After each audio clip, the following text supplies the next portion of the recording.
Hello students. आप लोगों ने सुना होगा जब किसी पर्सन को कोई इन्फेक्शन हो जाता है या फिर कोई ऐसा वाउंड या कोई बैक्टीरियल वायरल इन्फेक्शन हो जाता है और उसकी जो डिजीज है वो काफी टाइम तक क्योर नहीं होती, तो माना जाता है कि इस पर्सन को शायद डायबिटीज है, जिसकी वजह से ये जो डिजीज है, जो इन्फेक्शन है, बहुत जल्दी ठीक नहीं हो रहा। जी हाँ, आज अगर हम बात करें तो डायबिटीज एक बहुत बड़ा रीजन हो चुका है जिसकी वजह से बहुत सारी डेथ होती है। लगभग 20 से 25 लाख डेथ एनुअली एक साल में हर साल होती है because of the diabetes.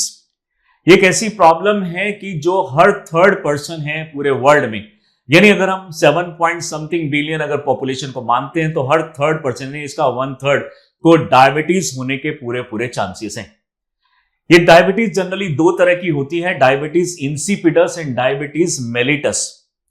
Diabetes insipidus के अंदर में हमारी जो बॉडी होती है उसमें जो किडनी जो हमारा यूरिन फिल्टर करके निकालती है, ब्लड को फिल्टर करके यूरिन निकालती है, वो किडनी डिसफंक्शनल होने की वजह से हमारा जो एक्सेस अमाउंट ऑफ वाटर हमारी बॉडी से निकल जाता है और उसको भी हम डायबिटीज बोलते हैं। ऐसी कंडीशन में कैल्शियम, फास्फोरस और जो इंपॉर्टेंट मिनरल्स हमें प्रेजेंट होते हैं हमारे बॉडी के अंदर में, वो भी यूरिन के थ्रू बाहर निकल जाते हैं, जिसकी वजह से जो बॉडी है वो इंसिपिडस डिजीज के अंदर में, डायबिटीज इंसिपिडस के अंदर में डिहाइड्रेशन होने की वजह से प्रॉब्लम हो जाती है। वहीं पे एक दूसरी प्रॉब्लम है डायबिटीज मेलिटस। डायबिटीज मेलिटस का जो मेन कारण है वो है इंसुलिन की कमी हो जाना। जी हाँ, हमारी बॉडी के अंदर में एक हार्मोन प्रेजेंट होता है जिसको हम बोलते हैं इंसुलिन, जो हमारे ब्लड के शुगर लेवल को यानी ग्लूकोज लेवल को मेंटेन करता है। ये भी हमें फर्दर दो टाइप की दिखती हैं, टाइप 1 एंड टाइप 2। टाइप 1 एक जेनेटिक डिसऑर्डर है जो कि एक ऑटो इम्यून डिसीज कर देता है और हमारी बॉडी, पेशेंट की बॉडी इंसुलिन के जो प्रोडक्शन होती है उसको इनहिबिट कर देता है, यानी उसको कम कर देता है। यानी टाइप 2 डायबिटीज मेलिटस के अंदर में, टाइप 1 मेलिटस के अंदर में हमारी जो बॉडी है वो इंसुलिन को किल करती रहती है, हार्मोन्स को प्रोड्यूस नहीं होने देती है। वहीं पे टाइप 2 डायबिटीज मेलिटस के अंदर में ये एक लाइफस्टाइल डिजीज है जो कि बहुत ज्यादा ओबेसिटी होने की वजह से हमारी बॉडी ठीक से इंसुलिन प्रोड्यूस नहीं करती। चाहे वो टाइप 1 हो या फिर टाइप 2 डायबिटीज मेलिटस हो, दोनों ही की वजह से, यानी दोनों ही प्रॉब्लम के अंदर में इंसुलिन की भारी कमी हो जाने की वजह से प्रॉब्लम बढ़ती चली जाती है। इंसुलिन एक ऐसा हार्मोन है जो हमारे शुगर लेवल को मेंटेन कर रहा है और अगर इसका प्रोडक्शन ठीक से नहीं होगा तो हमारे अंदर शुगर लेवल बढ़ता चला जाता है और हमारी बॉडी में कोई भी इंडिकेशन नहीं होता कि हमारी शुगर बढ़ चुकी है, और शुगर लेवल एक लेवल से ज्यादा होने पे हमारे अंदर में इंफेक्शन या फिर इस तरह की प्रॉब्लम्स भी बहुत ज्यादा एग्रावेट और एक्सजरबेट हो सकती है। आज का हमारा टॉपिक इसी से रिलेटेड है। रिसेंटली एक रिसर्च हुई है और एक ऐसी मेथड, एक ऐसा टेक्नोलॉजी डेवलप किया गया है जिसमें जो पेशेंट है उसको इंसुलिन इस तरीके से दी जा रही है, इस तरीके से इंजेक्ट की जाएगी कि जब उसको इंसुलिन की रिक्वायरमेंट है तभी हमारी बॉडी इंसुलिन प्रोड्यूस करेगी, अदरवाइज नहीं। क्योंकि देखा जाता है बहुत ही ज्यादा ओवर सेंसिटिव जो लोग होते हैं वो एक लेवल से ज्यादा इंसुलिन की टैबलेट्स, इंसुलिन की जो वैक्सीन है, इंसुलिन की जो भी आपके अलग अलग टूल्स आते हैं और जो मेडिसिन आती हैं उनको बहुत ज्यादा क्वांटिटी में ले लेते हैं, और ज्यादा क्वांटिटी में होने की वजह से उनके अंदर जो ब्लड शुगर लेवल नॉर्मल होता है वो भी कम हो जाता है। यानी इंसुलिन कब कितना किस क्वांटिटी में लेना ये भी बहुत ज्यादा मैटर करता है।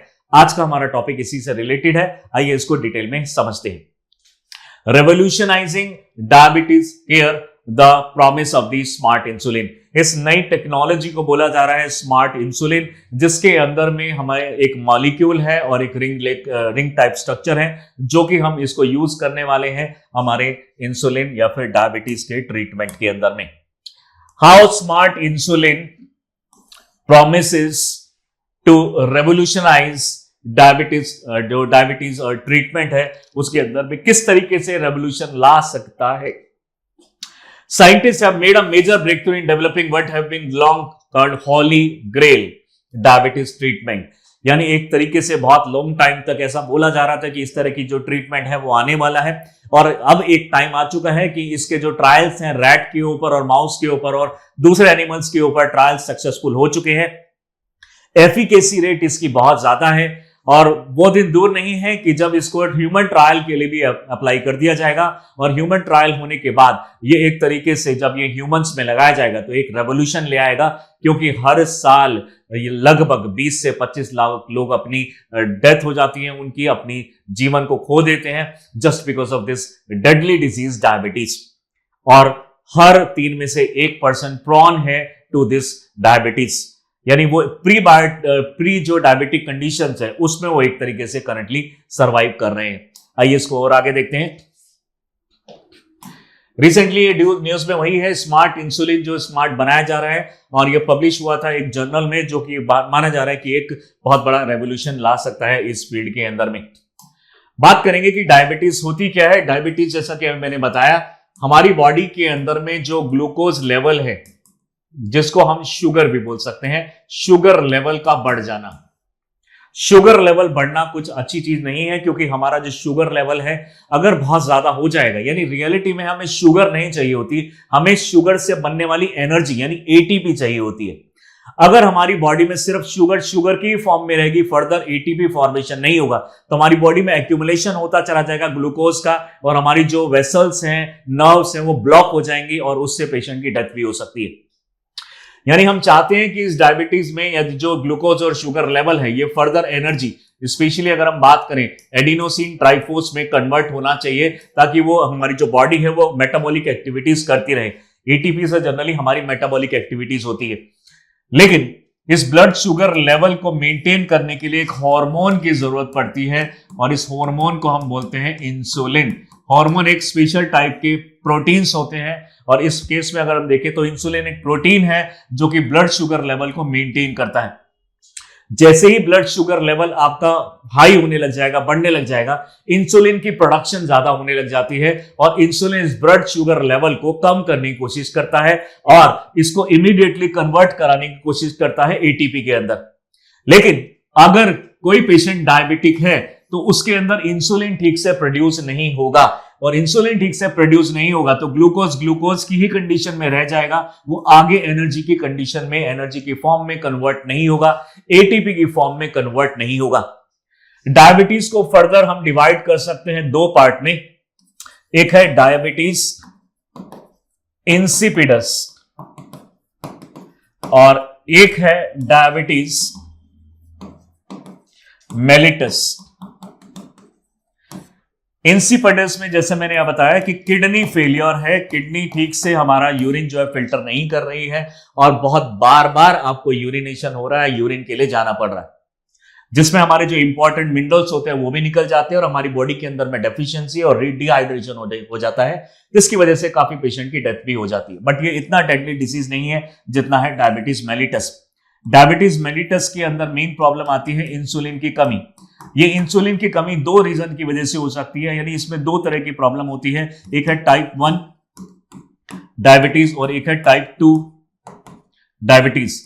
टाइप 1 डायबिटीज के अंदर में जनरली हमारी जो बॉडी है वो जेनेटिक प्रॉब्लम हो जाने की वजह से, यानी ये हो सकता है कि हेरिडिटरी हो, आपके पेरेंट्स या ग्रैंड पेरेंट्स कहीं से आई हो, जेनेटिक प्रॉब्लम होने की वजह से हमारी जो बॉडी है वो इंसुलिन को एनिमी मान लेती है, यानी हमारी बॉडी को ऐसा लगता है, ऑटो इम्यूनिटी स्टार्ट हो जाती है और वो इंसुलिन को ही किल करने लग जाती है।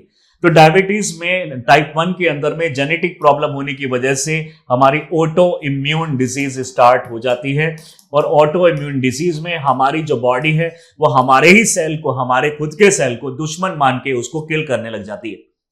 वहीं पे टाइप 2 की अगर हम बात कर रहे हैं तो ये एक लाइफस्टाइल डिजीज है, यानी ये जो डिजीज है ये बहुत ज्यादा ओबेसिटी की वजह से होती है। जब बहुत ज्यादा कोई पर्सन बीएमआई लेवल जिसका हमारा 30 से ऊपर चला जाता है या 30 से काफी ज्यादा ऊपर चला जाता है सॉरी, तो उस केस पे हमारी बॉडी इंसुलिन प्रोड्यूस करना बंद कर देती है। यानी दोनों ही कंडीशन में, टाइप 1 और टाइप 2 कंडीशन के अंदर में इंसुलिन की कमी हो जाती है, और इंसुलिन की कमी अगर होगी तो हमारा जो शुगर है एनर्जी में कन्वर्ट नहीं होगा, लेथार्जिक बॉडी हो जाएगी, बहुत ही ज्यादा आपको लेजीनेस फील होगा, प्रोक्रास्टिनेशन आप करने लग जाएंगे, और ये जो कन्वर्जन है एटी पे कन्वर्ट नहीं हुआ तो डेफिनेटली मेटाबॉलिक एक्टिविटीज में फर्क पड़ेगा। ग्लूकोज उसी फॉर्म में रहेगा, हमारे ब्लड वेसल के अंदर में जमता रहेगा और हमारा जो ब्लड का जो फ्लो है उसको भी बहुत ज्यादा प्रॉब्लम कर सकता है। So this is all about the diabetes. Now diabetes is a chronic disease. Chronic का मतलब होता है जो बहुत लॉन्ग टाइम तक चलती है, जिसके अंदर में हाई लेवल हो जाता है ब्लड शुगर का, जैसा मैंने हमें बताया आपको। किस वजह से होता है? मेनली इंसुलिन, यानी हम मेनली बात करें डायबिटीज मेलिटस की, जो कि बहुत ज्यादा डेडली है as compare to the insipidus. Insulin नाम का ये जो हार्मोन है, ये हमारा एक हार्मोन है जो ब्लड शुगर लेवल को मेंटेन करता है, और ये एक तरीके से हमारी जो बॉडी है ग्लूकोज लेवल को, हाइपर ग्लिसेमिया भी बोल सकते हैं आप इसको, शुगर को टेक्निकल टर्म में हाइपर ग्लिसेमिया, जिसके अंदर में ग्लूकोज हमारी बॉडी में ज्यादा हो जाती है या फिर शुगर हमारी बॉडी में ज्यादा हो जाती है। Technically it is known as hyperglycemia. बात करते हैं नॉर्मल अगर ब्लड वेसल होता है और हमारे इंसुलिन प्रॉपरली प्रोड्यूस हो रहा है तो उस केस में ग्लूकोज बहुत जल्दी जल्दी एटीपी में कन्वर्ट होता रहता है और हमारी बॉडी के अंदर में जो ब्लड वेसल्स के अंदर ब्लड प्रेजेंट है वो बहुत थिन रहता है, नॉर्मल रहता है। लेकिन वहीं पे एक डायबिटिक पेशेंट की जो ग्लूकोज आगे कन्वर्ट नहीं हो रहा और इसमें धीरे धीरे क्लोट होने लग जाता है और इससे हार्ट अटैक जैसी प्रॉब्लम भी हो सकती है। हार्ट से रिलेटेड बहुत ज्यादा प्रॉब्लम होती है हमारे इस डायबिटीज पेशेंट में। बात करें कि क्या स्टेटस है अभी डायबिटीज का, अगर वर्ल्ड में अगर हम बात करें तो अगर मद्रास डायबिटिक रिसर्च फाउंडेशन के अकॉर्डिंगली अगर हम देखें तो reveal that India is the diabetic capital of the world, यानी वर्ल्ड के सबसे ज्यादा जो पेशेंट है वो इंडिया में है, representing 1/6 of the global population. यानी अगर हम ग्लोबल पॉपुलेशन अगर हम माने तो लगभग ग्लोबल पॉपुलेशन है हमारी आप बोल सकते हैं 7 पॉइंट समथिंग, एंड उसके जो 1/6 पार्ट है वो हमारा लगभग इंडिया में ऐसे पेशेंट है या फिर प्रॉन है पेशेंट के। यानी एक तरीके से अगर हम बात करें स्पेशली जो 45 से 64 की एज के ग्रुप में जो पूरे वर्ल्ड की पॉपुलेशन है उसका 1/6 पार्ट इंडिया में ही है। This finding indicates the 11.5 India's population और approximately 10.17 crore people are living with diabetes. यानी इंडिया के अंदर अगर टोटल अगर हम देख रहे हैं इस डेटा के अकॉर्डिंगली तो 11.5% पॉपुलेशन जो है डायबिटिक है। 5.4% of population equating to about 13.8 crore individual are pre diabetic. यानी अगर इसमें से भी अगर हम पूरी पॉपुलेशन की अगर हम बात करें 5.4 प्रोन है डायबिटिक के, यानी उनमें कहीं ना कहीं सिम्टम्स हैं डायबिटिक के। The study found that 28.7% of population fall into the obese category according to the BMI। India की 28.7% पॉपुलेशन जो है धीरे धीरे करके ओबेस्ड कैटेगरी में जा रही है, जिसमें जो हमारा बॉडी मास इंडेक्स है वो 30 से ऊपर हो जाता है। जो बॉडी मास इंडेक्स होता है वो जनरली हम मेजर करते हैं हाइट अपॉन वेट स्क्वायर, यानी पेशेंट की हाइट मीटर में और वेट केजी में अगर उसका स्क्वायर करके अगर हमारा 18 से अगर कम आता है तो डेफिनेटली इसके अंदर में weight upon height square, sorry, ठीक है। तो इस केस में अगर 18 से अगर ये कम आता है तो उस कंडीशन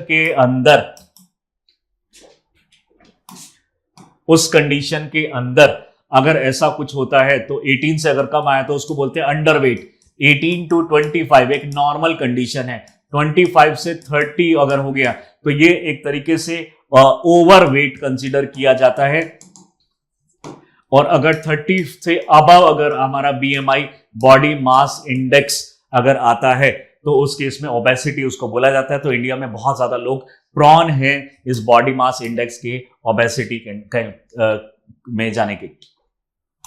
बात करें क्या क्या कैरेक्टरिस्टिक है, जैसा कि मैंने बताया अभी हाइपरग्लाइसेमिया यानी ब्लड शुगर लेवल इसमें बढ़ सकता है। ग्लाइकोसूरिया यानी excretion of glucose in the urine, urine बहुत जल्दी जल्दी आ सकता है। पोली यूरिया हो सकता है, फ्रीक्वेंट यूरिनेशन यानी यूरिन बहुत जल्दी आता जा रहा है, और इसके अंदर में क्या हो रहा है ग्लूकोसूरिया में ग्लूकोज ज्यादा निकल रहा है हमारी यूरिन के अंदर में। पॉलीडिप्सिया कैटेगरी की बात करें तो आपको थर्स्ट यानी प्यास बहुत ज्यादा लगती है इस केस में क्योंकि लॉस बहुत ज्यादा हो रहा है वाटर का। पॉलीफेजिया की अगर हम बात करें तो हमारी जो एपिटाइट है यानी भूख है वो एक तरीके से बढ़ जाती है। जैसा मैंने बताया आपको कि टाइप 1 जो डायबिटीज है, स्पेशली मेलिटस की बात करें तो एक जेनेटिक है, ऑटो इम्यून डिजीज है, जिसके अंदर में हमारी बॉडी इंसुलिन को ही किल करने लग जाती है। वहीं पे टाइप 2 डिजीज जो है हमारी, वो एक तरीके से लाइफस्टाइल डिजीज है जो ओबेसिटी की वजह से आती है। दोनों ही कंडीशन में इंसुलिन की कमी हो जाती है। गेस्टेशनल डायबिटीज भी होती है, ऑकर ड्यूरिंग प्रेगनेंसी, यानी प्रेगनेंसी में जब हमारी बॉडी के अंदर में ग्लूकोज ज्यादा हो जाता है, क्योंकि इम्यूनिटी की उस टाइम पे बहुत ज्यादा जरूरत पड़ती है, तो हमारी बॉडी ग्लूकोज को मेंटेन करने की कोशिश करती है। उसमें जो प्रेग्नेंट लेडी है उसके अंदर भी डायबिटीज होने के चांसेस ज्यादा रहते हैं, और उसके बाद हो सकता है कि वो बर्थ में भी चली जाए। Increase the risk of the developing type 2 diabetes later. Type 2 का मतलब है हमारा ये जो कि हम लाइफस्टाइल जिसको हम मान के चल रहे हैं। दोनों ही कंडीशन में हमें प्रॉब्लम हो जाती है कि हमारा जो इंसुलिन लेवल है वो मेंटेन नहीं हो पा रहा है, जिसकी वजह से हमारी जो पेशेंट है उसकी डेथ भी हो सकती है। रिसेंटली एक टेक्नोलॉजी बनाई गई है जिसके अंदर में अब मेन प्रॉब्लम क्या आती है, मेन प्रॉब्लम है कि कुछ ओवर डोजेज, अगर आप इंसुलिन की, जिस पेशेंट को डायबिटीज है उसको बाहर से सोर्स से इंसुलिन लेना पड़ेगा, ओवर डोसेज होने की वजह से जो शुगर लेवल है काफी ज्यादा लो हो जाता है, क्योंकि हमें अपने बॉडी का शुगर लेवल बार बार आपको देखना पड़ेगा। यानी आप हर घंटे हर मिनट तो शुगर लेवल नहीं देख सकते।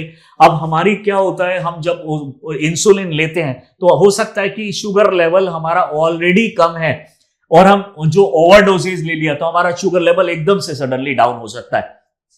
लेकिन हमें इस तरह की टेक्नोलॉजी चाहिए जो जैसे ही हमारा शुगर लेवल कम हो, जैसे ही हमारा शुगर लेवल बढ़े, वो तभी के तभी हमें इंडिकेट कर दे। वैसी ही टेक्नोलॉजी इन्होंने बनाई है, जिसके थ्रू इन्होंने एक इंसुलिन बनाया है जो कि तभी रिलीज होगा, तभी वो काम करेगा जब इसकी रिक्वायरमेंट है। अगर इंसुलिन की रिक्वायरमेंट नहीं है, यानी ब्लड शुगर लेवल जो है अगर पहले से ही लो है, तो वो इंसुलिन काम नहीं करेगा। ब्लड शुगर लेवल अगर हाई है तो वो इमीडिएटली काम करना स्टार्ट कर देगा। इससे क्या होगा कि जो डायबिटिक के पेशेंट है, ओवरडोसेज वो नहीं होगी, प्लस में उनकी लाइफस्टाइल जो है वो अच्छी हो पाएगी। उनको बार बार चेक करके नहीं देखना पड़ेगा कि अभी हमारा शुगर लेवल क्या है, अभी हमारा शुगर लेवल क्या है। तो इस तरीके से हमें ज्यादा प्रॉब्लम नहीं होगी। इस आपकी जो नई इन्होंने जो बनाया है, यूनिवर्सिटी ऑफ ब्रिस्टॉल ने, डेनमार्क ने, यूके ने, शेजनिया ने जो शेचिया है, इसने ये एक तरीके से ये NNC2215 नाम का इंसुलिन इन्होंने डेवलप किया है। इस इंसुलिन के अंदर दो चीजें होती हैं, एक रिंग लाइक स्ट्रक्चर, एक ऐसा इसमें रिंग लाइक स्ट्रक्चर इसमें बनाया जाएगा, और दूसरा इसके अंदर में होता है ग्लूकोसाइड मॉलिक्यूल, जो कि इक्विवेलेंट होता है ग्लूकोज के, बट ये ग्लूकोज की तरह काम कब करेगा ये हमारी बॉडी डिसाइड करेगी। अब इस कंडीशन में क्या होता है, ये जो नॉर्मल इंसुलिन है उसमें नॉर्मल वो काम करता रहेगा, चाहे वो ब्लड शुगर लेवल ऑलरेडी कम है वो तब भी उसको कम करने की कोशिश करेगा। लेकिन यहां पे जब किसी पेशेंट के अंदर में जो ग्लूकोज लेवल है, वो सपोज कीजिए ग्लूकोज लेवल किसी पेशेंट के अंदर में कम है, अब हमें जरूरत नहीं है इस पर्टिकुलर इंसुलिन की। तो इस केस में जब हमारे जो पेशेंट के अंदर ऑलरेडी ग्लूकोज लेवल कम है, शुगर लेवल कम है, उस केस में जो हमारा ग्लूकोसाइड है वो इस रिंग के साथ अटैच हो जाएगा, और अटैच होने के बाद इंसुलिन प्रोडक्शन ये जो है इनएक्टिव हो जाएगी। इंसुलिन प्रोडक्शन इनएक्टिव हो जाएगी, यानी अब इंसुलिन काम नहीं करेगा, क्योंकि पेशेंट का ग्लूकोज लेवल ऑलरेडी कम है। तो इसको अभी इंसुलिन को बोलना है कि यानी ये अब कम काम करे या फिर ना काम करे। तो ऐसी कंडीशन में ये जो इसके दो पैरामीटर्स हैं, दो चीजें हैं इसके अंदर में, ग्लूकोसाइड मॉलिक्यूल्स ये रिंग के साथ अटैच हो जाएगा, और रिंग के साथ अटैच होने के बाद ये पूरा का पूरा डिसफंक्शनल हो जाएगा और इंसुलिन अपना काम नहीं करेगा, शुगर कम करने का काम नहीं करेगा। वहीं पे अगर ग्लूकोज शुगर लेवल पहले से ही हाई है, अगर ग्लूकोज शुगर लेवल पहले से ही हाई है, तो ये जो glucoside will convert into the glucose, क्योंकि ये है ग्लूकोज ही। लेकिन इस तरीके से इसको डिजाइन किया गया है कि अगर ग्लूकोज लेवल ऑलरेडी पेशेंट के अंदर में हाई है, अब जरूरत है कि हमें इंसुलिन प्रोड्यूस करे हमारी बॉडी, और ये इंसुलिन के अगेंस्ट इसमें काम करे। तो ये जो ग्लूकोज है ये अब रिंग लाइक स्ट्रक्चर के साथ मिलेगा और मिलने के बाद में अब ये इस पर्टिकुलर चीज को एक्टिव कर देगा और इस कंडीशन में ये इसको इनएक्टिव कर देता है। नॉर्मल इंसुलिन में ये चीज पॉसिबल नहीं थी, लेकिन ये जो NNC-2215 इंसुलिन आया है इसके अंदर में दो चीजें होंगी। ये इसको इस तरीके से रेगुलेट कर रहा है कि कभी ये एक्टिव होता है और ये कभी एक्टिव नहीं होता है। ग्लूकोज कम होगा तो एक्टिव नहीं रहेगा, ग्लूकोज अगर ज्यादा है तो ये एक्टिव हो जाएगा और ये ब्लड शुगर लेवल को कम करने की कोशिश करेगा।